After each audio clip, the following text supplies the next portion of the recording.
최근 친환경 에너지 중에서 가장 주목받는 것이 있습니다. 바로 해상풍력 발전입니다. 바닷바람의 운동에너지를 이용해 전기 에너지를 생산하는 해상풍력 발전은 별도의 연료가 필요하지 않고 폐기물이 발생하지 않으며 온실 효과를 유발하지 않습니다. 이 때문에 해상풍력 발전은 바닷바람이 주는 선물이라고까지 불리며 대표적인 친환경 에너지로 손꼽히고 있습니다. 그런데 한국은 최근 전 세계를 놀라게 하는 계획을 발표했습니다. 2030년까지 전남 신안에 세계 최대의 해상풍력 발전단지를 건설하겠다는 계획이었습니다. 이는 48조 5천억 원이 들어가는 사업으로 현존하는 세계 최대 해상풍력단지보다 무려 7배나 큰 규모입니다. 이 사업은 2030년까지 8.2기가와트를 목표로 하고 있는데 이것은 한국형 신형 원전 6기에 해당하는 전력량이었습니다. 이로 인해 연간 약 1000만 톤의 이산화탄소를 감소시키는데 이는 소나무 약 7100만 그루를 심는 효과와 같았습니다. 이 소식이 보도되자 전 세계 네티즌들은 호기심을 나타냈습니다. 이건 정말 놀라운 소식이야. 한국이 꽤 오랫동안 선두를 달리고 있다. 풍력의 변수를 고려하면 에너지 저장이 엄청나게 필요할 텐데 배터리 저장고도 따로 만들 계획인가? 현재 세계 최고의 배터리 생산업체가 LG화학이야. 그런 맥락에서 보면 한국에서도 분명 에너지 저장과 관련된 많은 연구들이 진행되고 있을 거야. 한국 잘한다, 이런 큰 발걸음은 지금 호주의 정당, 정부에 불가능하다는 말들이 얼마나 헛소리인지 보여주고 있다. 와, 정말 질투가 난다. 미국이 한국처럼 생각할 수 있다면 지금 훨씬 더 나은 상황일 텐데 휴, 지금 내가 무슨 소리를 하는 거야. 한국은 항상 진취적인 생각을 하는 것 같아. 코로나 대응이나 테스트, 접촉자 추적하는 방식도 그렇고 말이야. 한국인들은 자신들이 지구에서 가장 똑똑한 사람들임을 빠르게 증명하고 있다. 우와, 정말 멋지다. 한국이 또 한번 세계적 롤모델이 되는구나. 430억 달러가 세계 최대 풍력발전 단지를 만드는데 충분한 금액이라면 세계 오염을 주도하는 나라들은 왜 가만히 있는 거야. 그들이 계속 낭비하는 금액만 봐도 430억 달러는 확보할 수 있잖아. 한국이 만들겠다는 세계 최대의 해상풍력 발전소에 전세계 네티즌들을 극찬하며 자국과 비교해 한국이 꿈꾸는 계획에 대해서 놀라움을 표시했습니다. 이 거대한 프로젝트에는 터빈 하부구조 타워 등 해상풍력 주요 기자재를 생산하는 두산중공업, 유니슨, 효성중공업, 현대스틸산업, 대한전선 등이 참여할 것으로 알려져 있습니다. 그런데 해상풍력 발전을 만드는데 결코 빼놓을 수 없는 것이 해저 케이블입니다. 해저 케이블은 해상풍력 발전소에서 만든 전력을 육상 변전소까지 운반하는 데 쓰이고 있습니다. 한국은 유럽이 100년에 걸려 만든 해저 케이블 기술을 불과 10년 만에 따라잡는 놀라운 업적을 만들어냈습니다. 해저 케이블은 전선의 꽃이라 불렸지만 아무나 만들지는 못하는 분야였습니다. 그동안 프랑스와 이탈리아, 일본이 해저 케이블 시장을 나눠먹고 있었지만 2008년 뒤늦게 들어간 한국은 놀라울 정도로 성장하며 결국 이들을 따라잡았습니다. 2005년 전후까지만 해도 아시아에서 해저 케이블 기술을 보유한 나라는 일본밖에 없었습니다. 일본은 1980년대부터 해저 케이블 시장에 뛰어들어 유럽과 어깨를 나란히 했지만 결국 사업을 철수하는 수순을 밟았습니다. 해저 케이블은 주로 유럽에서 수요가 발생했는데 높은 운송비 탓에 유럽 업체와 경쟁이 어려웠기 때문입니다. 결국 일본 해저 케이블 사업은 내수 시장 중심으로 돌아갔고 그저 명맥만 유지하는 수준이 되었습니다. 하지만 2005년부터 전 세계에 해저 케이블 수요가 늘어날 조짐이 보이기 시작했습니다. 이에 한국의 LS전선은 시장 성장 가능성이 충분하다고 판단하고 2008년 한국 최초로 해저 케이블 공장을 착공했습니다. 그리고 불과 10년 만에 해저 케이블의 세계 강자로 발돋움했습니다. 최근 글로벌 친환경 정책 기조에 따라 많은 국가들은 해상풍력 발전을 확대하고 있어 LS전선은 2019년부터 대만, 미국, 네덜란드, 바레인 등에서 모두 1조 원 이상의 해저 케이블을 수주했습니다. 또한 지난해 말 LS전선은 세계 1위 해상풍력 개발업체 덴마크 오스테드사와 5년간 초과합 해저 케이블 우선 공급권 계약을 체결했습니다. LS전선의 이 같은 질주는 글로벌 시장이 커지는 결정적인 순간을 잘 잡았기 때문이었습니다. 해저 케이블에서 한때 아시아의 최강자라 불렸던 일본의 자리를 이제는 한국이 가지고 왔다는 평가를 받고 있는데 전문가들은 여기서 중요한 차이가 존재했다고 말하고 있습니다. 일본은 자체 내수 시장에 집중했지만 한국은 해외 시장 공략에 적극적이었다는 것입니다. 한국은 더 경쟁력 있고 강력한 첨단 기술로 해외 시장에서 사활을 걸었고 이러한 전략의 차이는 결국 큰 결과를 가지고 오게 되었습니다. 한국은 해상풍력 발전 외에도 신재생에너지에서 최근 세계를 놀라게 하는 연구 성과를 발표했습니다. 국내 연구진이 차세대 태양전지로 주목받는 페로브스카이트 태양전지의 성능을 세계 최고 수준으로 끌어올렸다며 25일 국제학술지 네이처의 표지 논문으로 게재된 것입니다. 한국화학연구원은 서정원 화학소재연구본부 박사 연구팀이 25.2%의 광전 효율을 갖는 페로브스카이트 태양전지를 개발했다고 이날 밝혔습니다. 광전효율은 태양전지가 빛을 흡수해 전기로 바꾸는 비율로 태양전지 성능을 나타내는 지표입니다. 전 세계적으로 보고된 기존 페로브스카이트 태양전지 효율이 최고 10% 되었던 것을 보면 국내 연구팀이 개발해낸 25.2%는 놀라운 것이었습니다. 서장호 화학연 책임연구원은 25% 이상의 높은 효율은 이론 효율의 80%에 해당된다면서 앞으로 효율 향상이 좀 더 이뤄진다면 26% 이상도 가능하기 때문에 실리콘 태양전지의 최고 효율인 26.7%에 근접할 수 있을 것으로 기대한다고 말했습니다. 페로브스카이트 태양전지는 3세대 태양전지 소재로 주목받고 있습니다. 기존의 실리콘 소재와 비교했을 때 저렴한 화학소재를 저온해서 용의 공정을 통해 손쉽게 제조할 수 있습니다. 또 구부러지거나 접을 수 있는 롤러브 태양전지로도 가공할 수 있어 앞으로 자동차, 비행기 지붕 등 다양한 곳에 활용할 수 있을 것으로 보고 있습니다. 현재 이 놀라운 차세대 태양전지 개발을 한국이 주도하고 있다는 것에 많은 이들은 기대를 걸고 있습니다.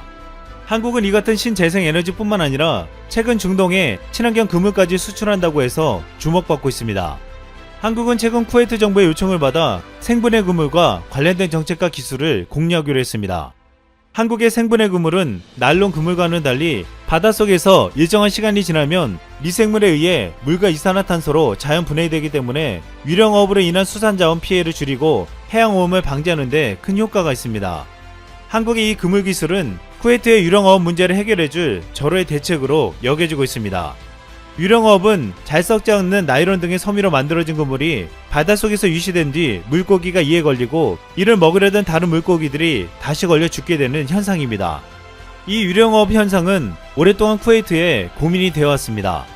한국은 지난 2005년 세계 최초로 생분해 그물을 개발한 이후 지속적인 실험과 현장 적용을 통해 많은 노하우를 축적해왔고 이제 쿠웨이트의 바다의 오염과 유령어업을 방지하기 위해 선택 기술을 전하기로 했습니다.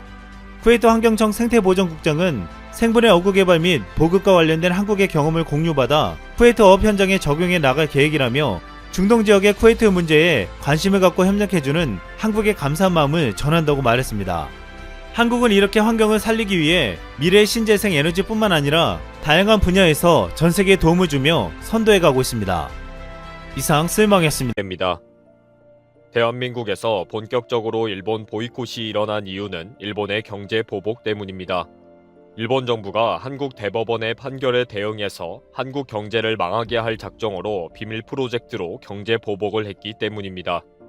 당장 한국에서는 정상적인 국가가 아니다, 제정신이 아니구나, 한번 붙어보자는 거냐 라고 하는 시민운동이 일어났고요.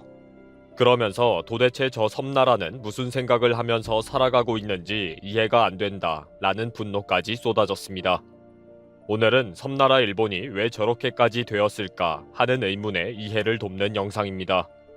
한 미국인 교수인 제이슨 모건과 함께 놀고 앉아있는 모습을 통해서 설명드리겠습니다. 최근 일본군 위안부 피해자를 매춘부로 규정한 하버드 대학의 램지어 교수의 논문이 큰 문제가 되고 있습니다. 램지어 교수는 경제학 교수이기 때문에 게임 이론으로 돈을 지불하지 않고 위안부를 하지 않았을 것이다 라는 식으로 접근했습니다. 그런데 램지어가 자신이 알지 못하는 역사적인 부분에 도움을 받은 사람이 있습니다. 램지어가 이 사람의 큰 도움을 받았다 라고 언급한 사람이 일본 레이타쿠 대학의 제이슨 모건 교수입니다. 제이슨 모건은 현재 일본 레이타쿠 대학에서 교수로 재임 중인 미국인 학자로 동아시아 역사학자입니다. 제이슨 모건의 논리는 아주 간단합니다. 제이슨 모건은 일본군 위안부 피해 사실을 인정할 수 없다고 주장합니다. 그 이유로 위안부는 허구이다를 주장한 일본인 학자들은 항상 조심스럽고 양심적이기 때문이라고 밝혔습니다. 자신도 직접 일본인 학자들의 연구를 확인해보니 위안부는 다 거짓말이라고 강조합니다. 이번 램지어의 논문에는 제이슨 모건이 주장한 내용들이 상당수 포함되어 있습니다. 특별히 제이슨 모건에게 감사하다 라는 인사말도 있습니다.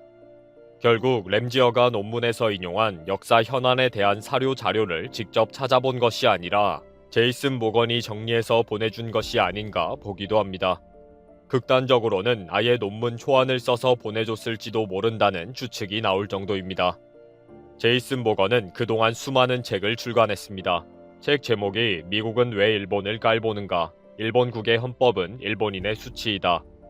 자유주의에 지배된 미국의 말로 미국도 중국도 한국도 반성하고 일본을 본받아라. 반일의 본성 미국을 공격하라 등입니다. 제목만 봐도 금방 이해가 될 정도로 미국에 대한 적개심이 넘칩니다. 한국이 반일을 하는 것도 한국이 위안부에 대해 역사 왜곡을 하는 것도 모두가 미국 탓이라는 것입니다. 국적이 미국이지만 나는 일본에서 진정한 자유를 누리고 있다. 미국에서도 상상할 수도 없는 자유이다. 라고 공공연히 말하고 있을 정도입니다. 이런 제이슨 모건이 쓴 책은 일본에서 출간하자마자 베스트셀러가 되고 강연회 요청이 줄을 설 정도입니다. 제이슨 모건의 대표적인 책은 미국도 중국도 한국도 반성하고 일본을 본받아라입니다. 2018년에 출간한 이 책으로 제이슨 모건은 수많은 단체의 강연에 불려다니게 됩니다. 일본에서도 베스트셀러가 되었기 때문에 인세와 강연료로 완전히 돈방석에 앉게 한 책입니다. 죄도 없는데 항상 사죄만 하고 있는 일본. 자신이 나쁘지 않아도 상대를 배려하며 또 반성하는 모습은 일본인의 전형적인 겸손이다. 그러나 그것은 일본이 극복해야 하는 약점이기도 하다 라고 주장합니다. 한국과 미국과 중국에 의해서 이루어진 반일과 역사 날조에 맞서서 당당하게 일본 애국을 외치자는 내용입니다. 미국은 일본을 나쁜 놈으로 보고 평화 헌법을 강요했다. 한국과 중국은 역사 날조로 끊임없이 사과를 요구하고 있다. 라며 이제는 자학사관을 버리자고 주장합니다. 일본의 헌법은 일본인의 수치이기 때문에 당당하게 헌법을 수정해서 군사대국이 되어야 한다. 이제는 일본의 전통인 무사도 정신을 되살리자 라는 식입니다. 이런 주장을 책에서도 하고 강연회에 나가서 일본이 세계 최고이다. 이제는 일어나자.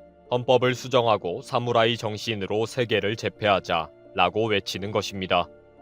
이러니 일본인들은 고액의 강연료를 주고라도 데리고 와서 강연을 듣는 것입니다. 제이슨 모건은 일본의 여러 연구소에 위안부 관련 칼럼을 싣고 있습니다. 일본의 국가기본문제연구소 같은 재단 법인에 위안부는 거짓말이다 라는 원고를 쓰고 엄청난 원고료를 받기도 합니다. 또 제이슨 모건은 일본의 역사 관련 기관 여러 곳에 고용되어서 활동하기도 합니다. 국가주의 싱크탱크 전략 연구를 위한 일본 포럼 같은 단체들이 주로 데리고 가서 일본은 미래 세계 최고 국가이다 라는 논리를 만들어주고 있습니다. 이 책을 읽고 서평을 적은 것들을 보면 미국은 원폭 투하를 정당화하기 위해 일본을 나쁜 놈으로 만들었다. 미국은 알링턴 묘지를 참배하는 것을 영광으로 생각한다. 그러나 일본이 신사 참배하는 것을 비난한다 라는 식입니다. 결국 한국이 역사 날조로 위안부를 물고 늘어지는 것은 처음부터 미국의 잘못이라는 식입니다. 제이슨 모건의 또 다른 책은 자유주의에 지배된 미국의 말로 일본 애국자에게 경고 라는 미국은 곧 망하고 일본이 세계를 지배하게 될 것이라는 내용입니다. 초강대국 미국에게는 알려지지 않은 절망의 실태가 끔찍하다. 일본은 이제 탈아메리카를 해야 한다. 이제는 자유주의 미국을 끌어내려야 한다. 라고 주장합니다. 이제는 일본의 애국자들이 들고 일어나서 정신 차리고 미일 동맹에서 주도권을 쥐어야 한다. 라고 호소하고 있습니다. 또 2016년에 출간한 미국은 왜 일본을 깔보는가 라는 책은 미국의 역사학자 대부분은 세계대전 이후 일본을 재판한 도쿄 재판을 기정사실화로 믿고 있다. 그래서 위안부 문제 등에서 일본의 진실을 왜곡하는 등의 편견에 가득 차 있다고 밝힙니다. 한국이 일본을 무시하고 자꾸 위안부 문제를 역사 왜곡하는 것에는 미국의 오만함이 전제되어 있다는 것입니다. 미국이 일본을 우습게 보니까 한국도 자꾸 거짓말을 한다는 것입니다. 이게 무슨 학자의 책인지 이해가 안 될 정도의 어설픈 논리이고 억지인데도 일본에서는 불티나게 팔리는 베스트셀러가 되고 있는 것입니다. 또 이런 책의 내용을 직접 저자에게 듣고 싶어서 비싼 강연료를 주고 제이슨 모건을 데리고 옵니다. 그렇게 한바탕 환호하고 박수치고 나면 역시 일본이 세계 최고야 라는 자부심을 가지고 돌아가는 것입니다. 일본의 극우 언론들도 제이슨 모건과 같은 행태를 보이고 있습니다. 극우 언론 산케이 신문은 한국에서 램지어에 대한 마녀 사냥이 벌어지고 있다 라고 보도하기 시작했습니다. 미 국무부까지 나서서 일본군 위안부는 잔혹한 인권 유린이다 라고 비판하고 있기 때문입니다. 산케이 신문은 한국의 거짓말이 미국으로 수출되고 있다. 시카고와 텍사스 등 미국의 성범죄학자들이 램지어에 대한 공격을 시작했다 라며 비난하기도 했습니다. 일본의 역사 왜곡이 얼마나 심각한 고질병이 되었는지 세계 최고 일본을 괴롭히는 미국은 정말 나쁘다. 결국 미국 때문에 한국이 거짓말을 한다 라고 주장하고 있습니다.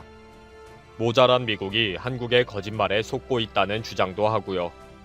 제이슨 모건처럼 모자란 미국인을 한 명 데려다가 베스트셀러 만들어주고 강연회에서 박수치는 짓을 하고 있는 일본입니다. 이렇게 놀고 앉아 있다 보니 양심도 없고 부끄러움도 없는 후한무치 인간들이 된 것 같습니다.